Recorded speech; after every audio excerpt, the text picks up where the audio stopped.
After going over each part of the synthesizer, I figured that we should do a brief walkthrough of the actual synthesizer patch itself.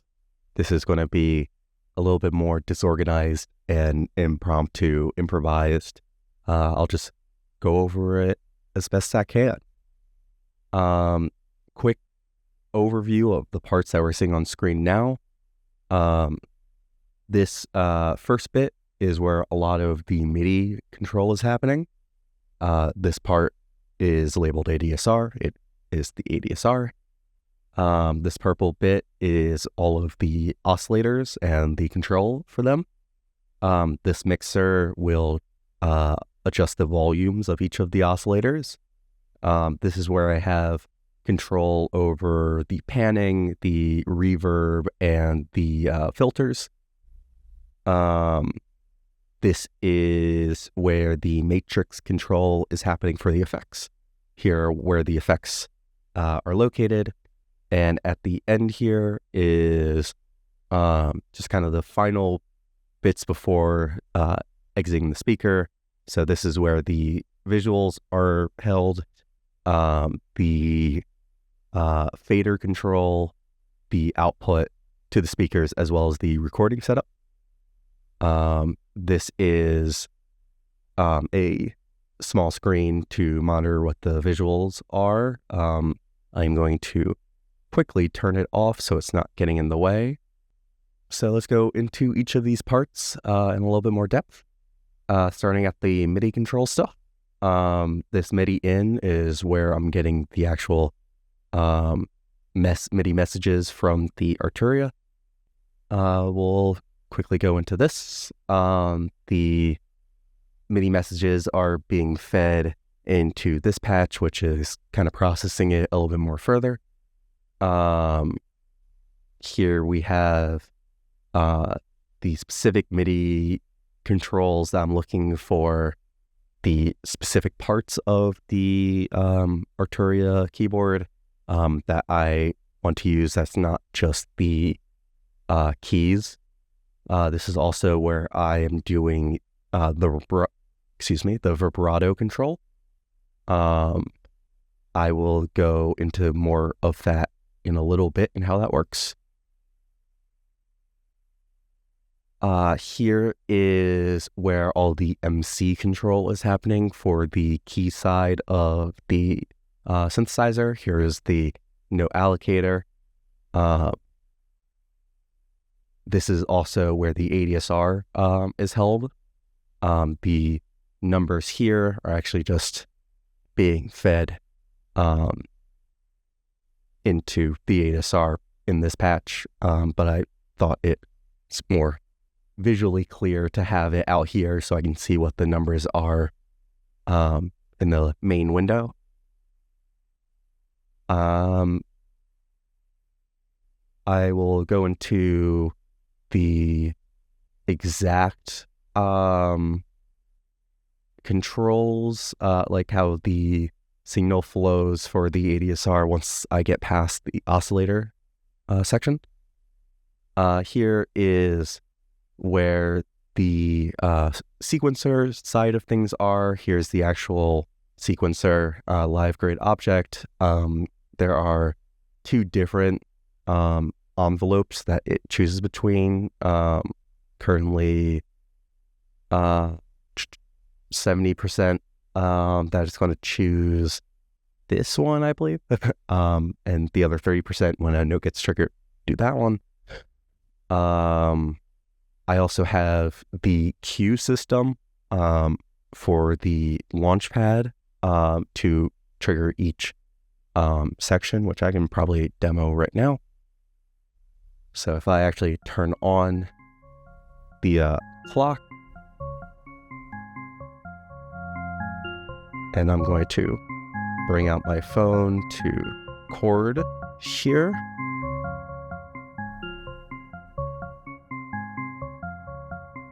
Here on my launchpad, the right side of the launchpad has a whole bunch of buttons that I have designated to change the patterns for the sequencer. So if I press a button once the last pattern ends is when the next one gets triggered. So at any point when the pattern's running, I can queue up another one.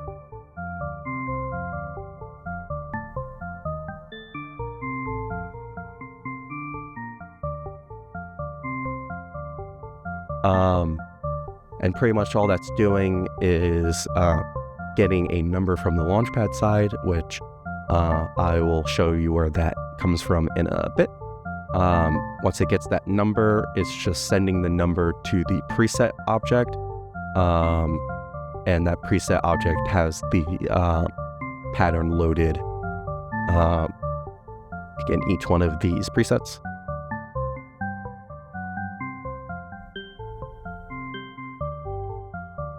Let me turn that off. This turns on and off the clock to actually start the sequencer. Here's the metro to control it, and a transport object to get some more fine control. And the BPM is the tempo for the clock. The oscillators, there are 8 in total. The outside has the main control that I need to worry about, but inside is where all the actual processing happens. So if I open up this first subpatch, see there's a few different things. First off, I'm looking for either the frequency from the keyboard or from the sequencer, and that is being determined by these toggles right here. If it's toggled this way, it's looking for the frequencies from the sequencer and then from the keyboard. If it's toggled this way, that also sets the busy maps for each of the oscillators to be either controlled by the keys or the or the sequencer. So the combination of those two pretty much determines how the oscillators are going to behave and what they're going to follow. I do some math over here. This is calculating the actual math behind frequencies and equal temperament, which is based off of the 12th root of 2. So with that math, I can then adjust either the sense of a pitch, and I can demonstrate how that sounds now. Let me set this back to 0, and then I'm going to turn off everything but this first oscillator. If I press a note, turn down the reverb, and then I raise it's quite loud. Then I raise the sense on it.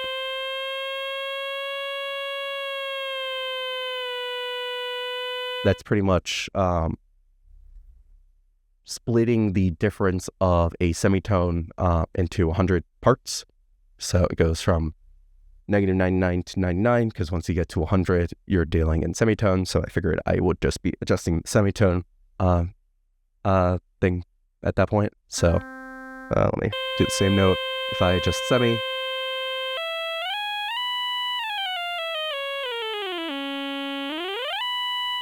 it goes to negative 11 to 11 for the same reasons that once you reach 12, you're reaching an octave. And I figured the octave should be its own separate thing. This last one is harmonic. So if you're doing additive synthesis, you want to deal in harmonics, which is an interval multiplying the frequency, the base frequency of a note by interval numbers gives you each subsequent harmonic. So I'll demonstrate that here.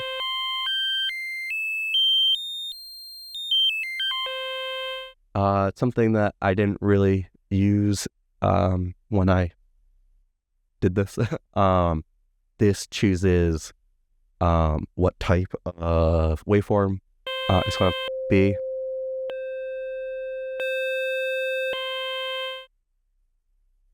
And every waveform plays the note, but I just select which one sounds here. And then I have 8 of those, and I can set them to be 4 for the keyboard, 4 for the sequencer, 1 for the keyboard, 7 for the sequencer, any combination. We'll go to the mixer now. Here's what this one looks like. This one looks a little bit more intense. A lot of this is for gain staging purposes. I don't want the if I have 4 oscillators going to a keyboard or being controlled by the keyboard, and I have a sound that's 4 times louder when I have all 4 oscillators going towards it versus just having one oscillator that's loud, then things might act or behave differently if they have a very wide range of volumes. So this is pretty much here to divide down the volume for the number of oscillators actually sounding, so everything stays at an even amount. I can actually demonstrate this here. So if I play a note and then raise the volume of one of the other oscillators, the goal is that it stays roughly the same volume, even if there's 1 or 2 oscillators sounding. And that's pretty much just being done by looking if the slider value here is greater than 0, and if it is, that adds another thing to divide the volume by down here. Over here, I have control for the Novation Launch Control XL that I have to control the levels of the oscillators, which I can demo now. I have a note playing. This is these 8 control the 8 faders for the mixer. If I turn up this knob, it's going to bring in the volume of a second oscillator, third, fourth, and then any combination.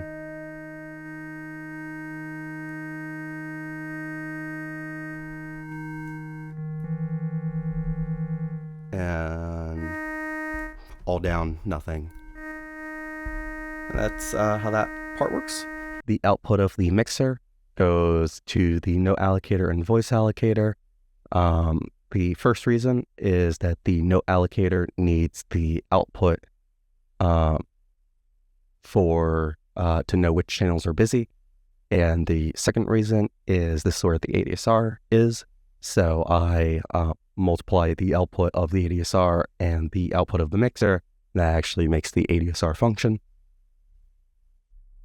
The output of that goes to these 3, where I have the control over the panning and reverb and the filter. Before I go into them, this is also where the drums are held. So I'll quickly open that. This is what it looks like. I have 2 sequencers. This first one is for the main drums. The second is just for the hi-hats. I will bring it up. So this is just the main sequencer playing right now, and I can press a button on the launch control to bring in the sound of the hi-hats, and that's done just by multiplying the volume of the hi-hats by a number or by 0 to turn them off.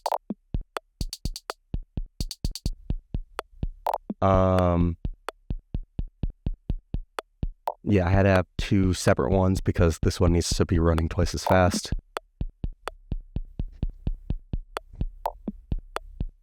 Let me move on to this next part.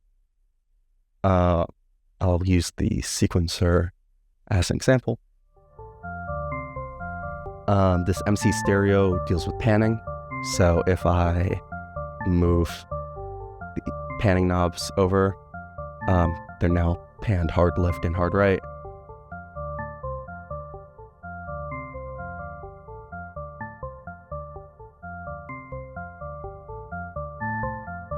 The next part is where the filter is.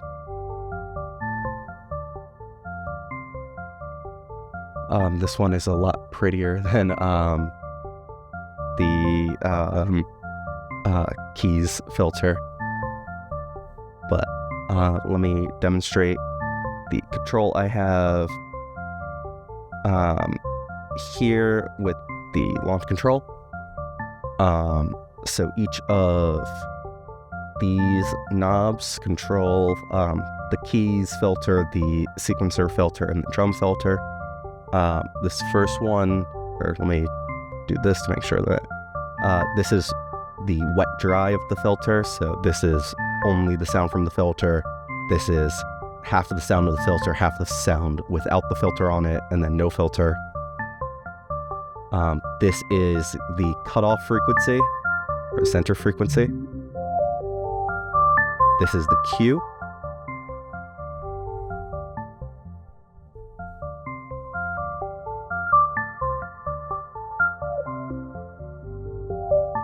And this last one here is the wet dry for the reverb.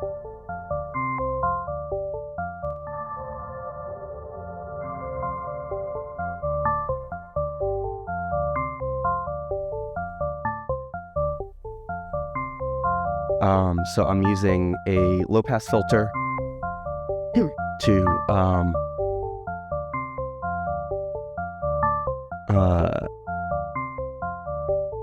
I'm using a low pass filter to do the filter effects. This is what it looks like. It's using another biquad. This clip is to make sure that the filter doesn't blow up, which is the actual term for it, which I find quite funny. The reverb is it's from the Upshot package. Max froze up for a second there. The filter, or the reverb's from the Upshot package by Benjamin von Esser. It works well. And the MIDI control comes from this control in object. After that, it goes to the matrix. This gets a little intense. This is where the actual matrix is. The sends and receives go to the effects and to the launch control faders. So let me first explain the actual launchpad matrix mechanics. The basis of this launchpad control comes from the package jk.lpx. LPX is the name of the launchpad. It's the Launchpad X from Novation. It's being the actual MIDI information being sent back and forth from Max, and the launchpad comes from this JKLP core. And then a lot of pretty much everything else is from me. I won't get too in the weeds for how this works because it's a little complicated. Pretty much, if I open up a row here, this is what each pad on the launch pad looks like and the math behind it and logic behind it. If I press a button, you can see that it lights up here and does a whole bunch of stuff. The end result is pretty much a number that goes to the sends. I guess this one. So if I press button, it changes the number that's sent. And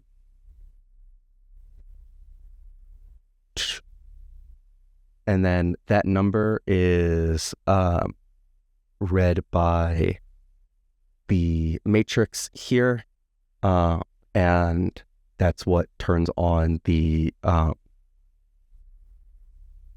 pad, or lights up the actual grid and connects the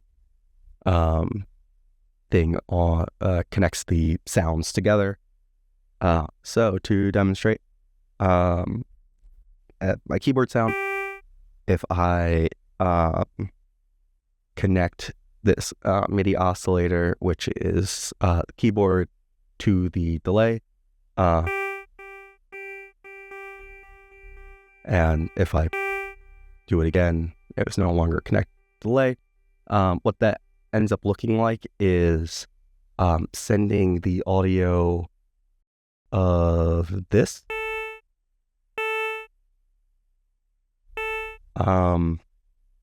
to one of these sends, maybe that one. That send ultimately ends up here to this delay. It's not actually connected right now. I missed. There we are.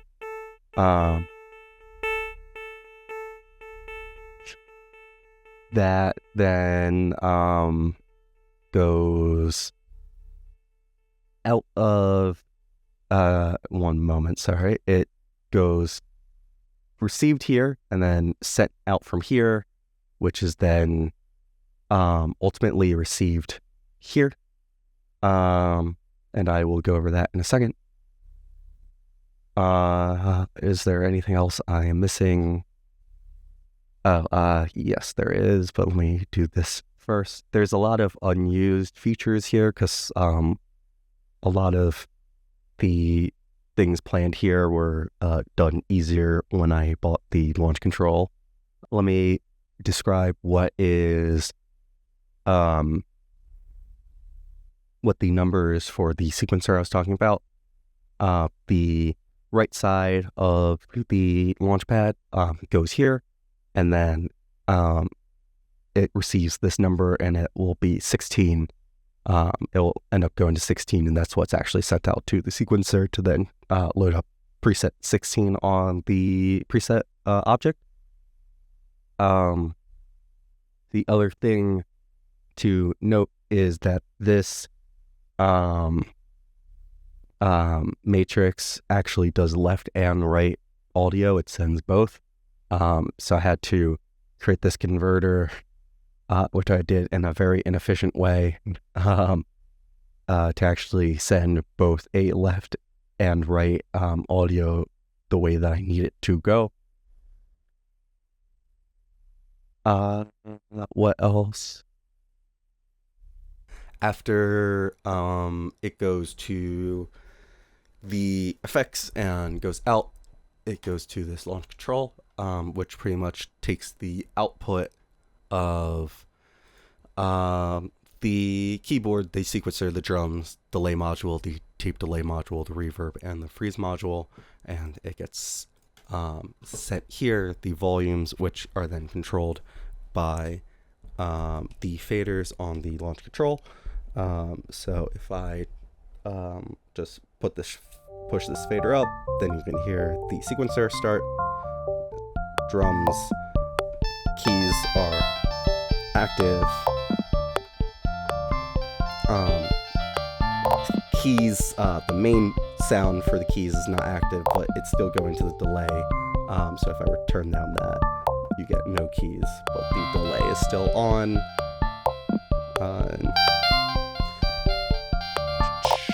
That's that part. Let's go over the last bit, which is the visuals. I will bring back the floating module here to show off the visuals.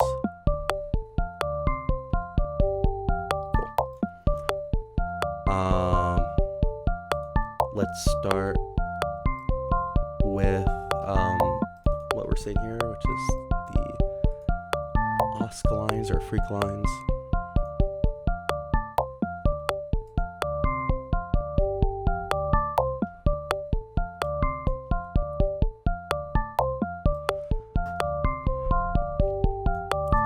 I won't go over how this works because I already did in the presentation, but this is what the actual patch looks like. It's a little less neat. What I will demonstrate is all of the MIDI control in and where they control different parts. So I'll turn these off. I will stop this rotating. The rotation is controlled by numbers, the bottom pads of the launch control. So I will press this and the rotation will start again. Press it again, it will stop. And there's some other control here, such as moving the lines together, apart. And then this is the method of them being moved apart by the volume. I will move them apart for now. If I set the rotation going, the speed of the rotation is tied to the filter cutoff for the keys. The feedback amount is set to just a unused, at least in terms of audio, unused knob here.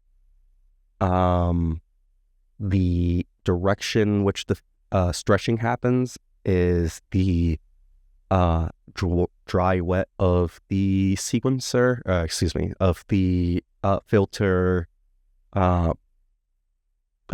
for the keys. What else?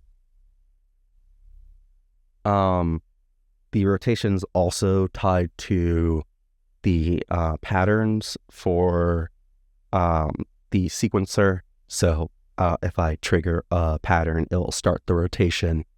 So that's automated during performance. And I think that's it for the MIDI control here. I'll move to the moire pattern. And I will bring the sequencer back in to demonstrate that it is tied to things like the scene is also tied to the pattern of the sequencer.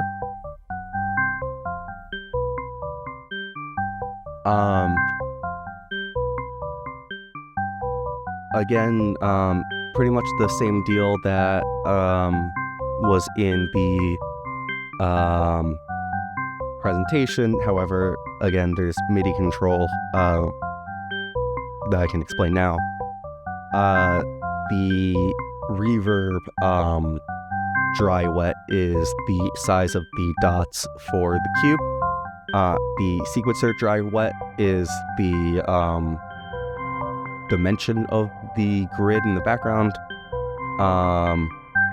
The brightness of, the size of the circles in the background grid is controlled by the cutoff of the sequencer. The size of the cube is the cutoff of the keys. I think that's mostly it. The rotation is controlled by the volume of the keys. The background size and rotation of the background grid is controlled by the drum specifically and the volume of the drums. Excuse me. The colors are added by this texture in the background, as well as just more grid shapes that are assigned different colors, and they're triggered to turn on and off depending on what the pattern is.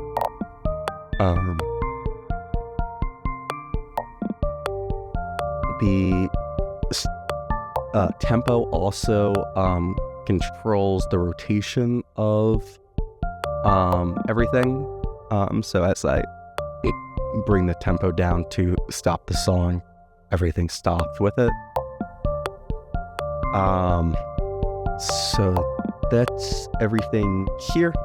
The last part is just the video mixing.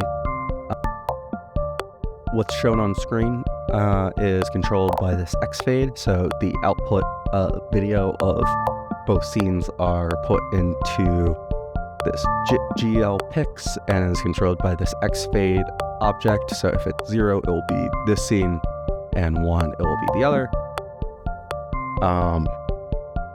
Something that I didn't really implement in the final version is kind of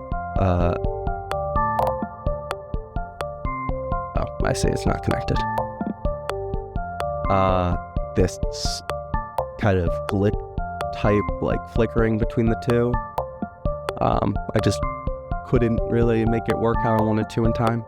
But this could have been another way to transition between the two scenes. This vid out is what's actually going to the second monitor, or projector, or what have you.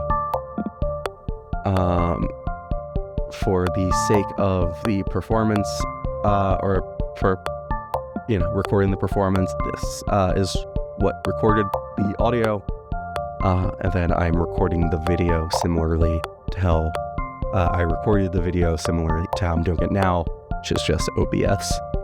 I guess the final thing as I'm looking around, this preset controls just kind of general like states of this entire scene, so I can change how things sound and then quickly save it to then load up again.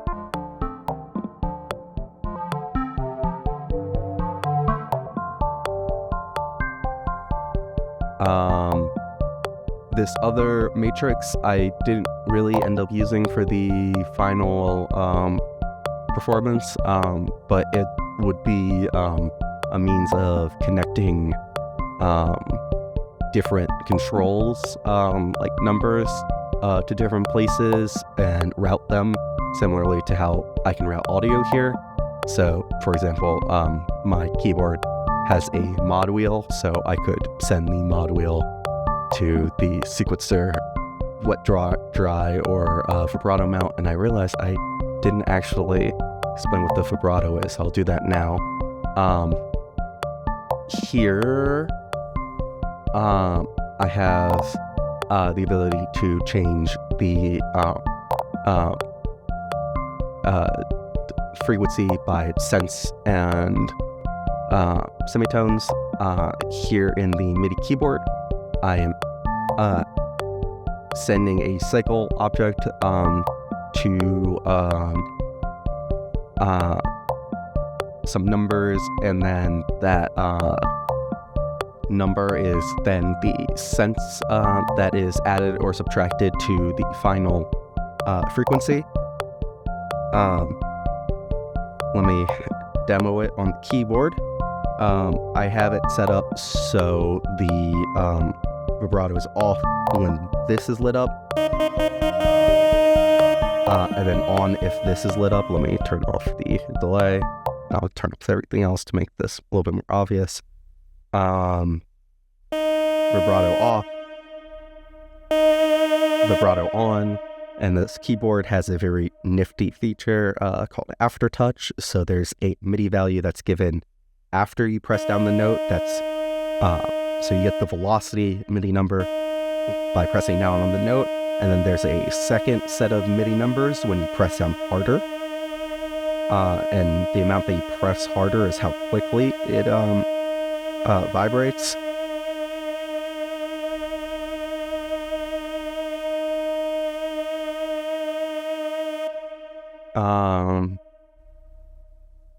It's a little bit broken when you're trying to play multiple notes at once, so I only have it on when I'm doing single note runs, and then I'll turn it off if I don't need it anymore. And that is the overview of a year of work in Max. Thank you for watching.